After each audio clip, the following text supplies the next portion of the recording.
soars to nearly 120 degrees. Only when the sun goes down can a young man with a dream put in the miles necessary to become an Olympic champ. At 18 years old, Ysaias Zamudio is the third-ranked flyweight boxer in America, and he's about to get into a fight. In the blue corner, 106-pound class, Light Boxing Club, California State Champion 1986, Region 16 Champion 1986, Mexico National Champion 3 times, ranked #1 in California, #3 in the U.S., Ysaias Zamudio. Tonight, Ysaias is fighting Michael Carbajal, a tall, very experienced boxer, the #2 ranked flyweight in the United States. Before I fight, when I'm getting ready to fight, I'm going up in the ring. First thing I think is, God help me get through this fight. And just wait till the bell rings, and then get ready to fight.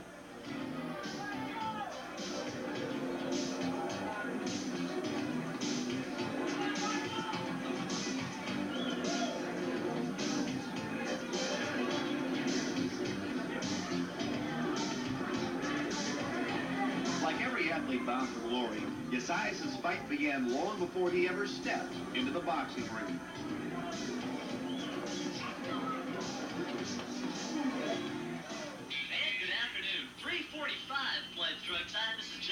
Taking you through another 4 in a row on this Tuesday afternoon. His parents came to the promised land from Cuba several years ago, hoping for farm work in the fields surrounding Blythe. But his dad lost his gumption and walked away, leaving his mother with 5 kids and a little welfare to get them through the month. But Ysaias doesn't complain. He works part-time to help his family. He carries a B average in high school, and he thinks Blythe is, well, it's his hometown. I've lived in Blythe for 8 to 10 years, and I felt pretty good in this town. I felt confident. People support me pretty good, and I'm a celebrity in this town, and I feel good about it, you know. And making it to the Olympics would be something very special. Yeah. Oscar is my coach, and our relationship is like father and son. Ysaias is something special for me. It's just his father is not with him. Sort of like took the place of his father, and he trusts me. He tells me things, you know, things that the kid will not tell you, like girl stuff, and it's a relationship that only a father and a son can have. He works hard in the gym. He works harder than the pros. Like I have pros in the gym, and he works harder than them. If we practice an hour and a half, we practice 2 hours. If we go and run 3 or 2 miles, he goes and runs 5 miles. He pushes himself a little harder than everybody else. Well, I always try to think I gotta keep going further, finish my training, my daily training. My coach, you know, he encourages me, keep going, work harder, don't slack off, and keep hitting the bag as hard as you did when you came in, you know, the first hour.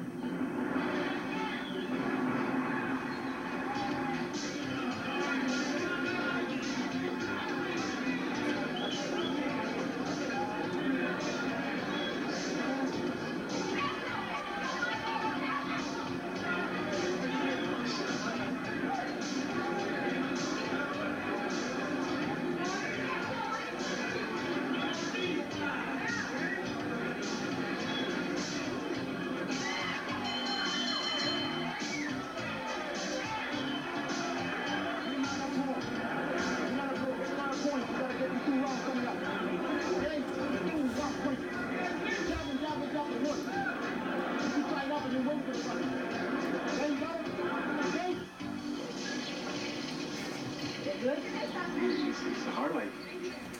To start with, living in Blythe's a hard life, you know, and be able to find time to do all these things and come to train, it's harder for him. So it's making him a man when he's still a gentleman.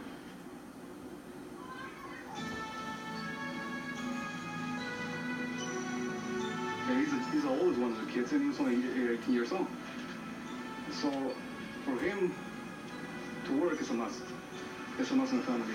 And like most of the farm workers people, the whole family have to work to make a living. My father left about 3 years ago, and that's why it's left me and concerned with the family, and that's what I'm doing. I'm the oldest one in my family, and that's what I'm doing.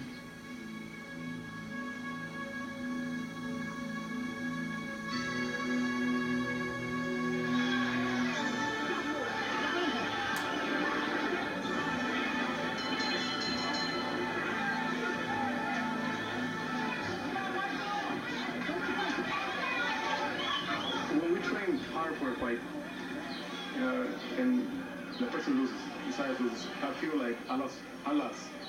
I'm in the corner, I'm losing to him. He gets punched, I get punched.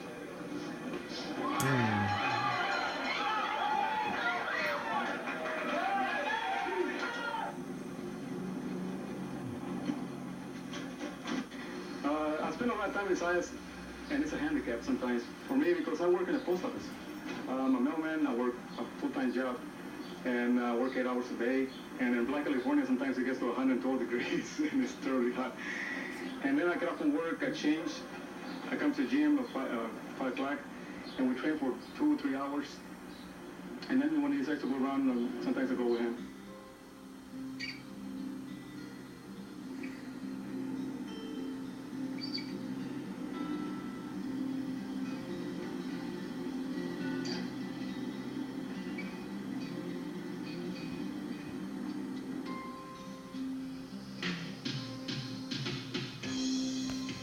Getting up in the morning, sometimes it's 5 o'clock in the morning, it's kind of dragging, you don't want to get up.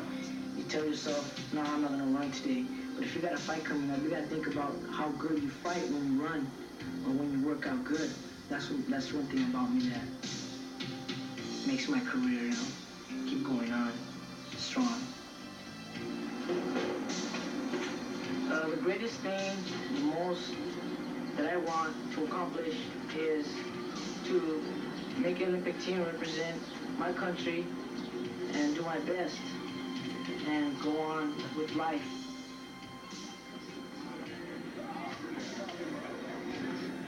His chances of making the Olympics of this time are very good. He's ranked number 3 in the United States. He's ranked number, I believe it's 4 in the world. And it's ranked number 1 in California. It isn't just Ysaias who has an Olympic dream. Ysaias' coach, mailman Oscar Gracia, has an Olympic dream too. A dream that would forever change the lives of these 2 men from Blythe, California. Ysaias makes the Olympics. I'll make the Olympics. Blythe makes the Olympics. The United States makes the Olympics.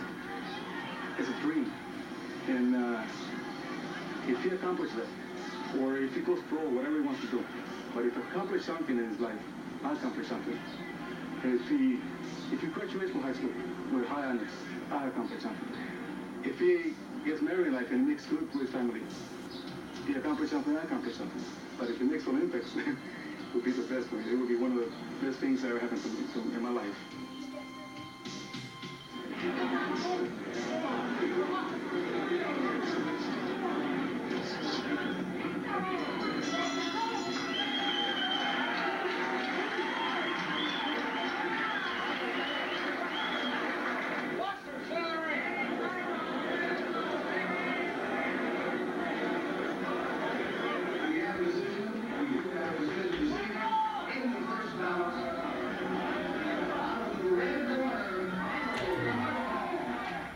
This is a happy ending. Not because Ysaias lost tonight, but because he didn't lose his dream.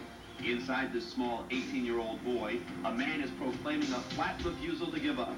So it's back to the gym for Ysaias to continue his struggle towards Seoul. Because in his opinion, you don't give up on a dream because of a few uppercuts. You just hit back. When he loses a big tournament, and he has his hopes way out there. I want to win this one, I want to make it. And he loses, he comes 3rd place, 4th place, or whatever. Oh, Jesus Christ, all this work for nothing. But then he comes back and he tells me, let's start over again. And I really feel good, we feel great, and we start again, and I think he's going to make it. Go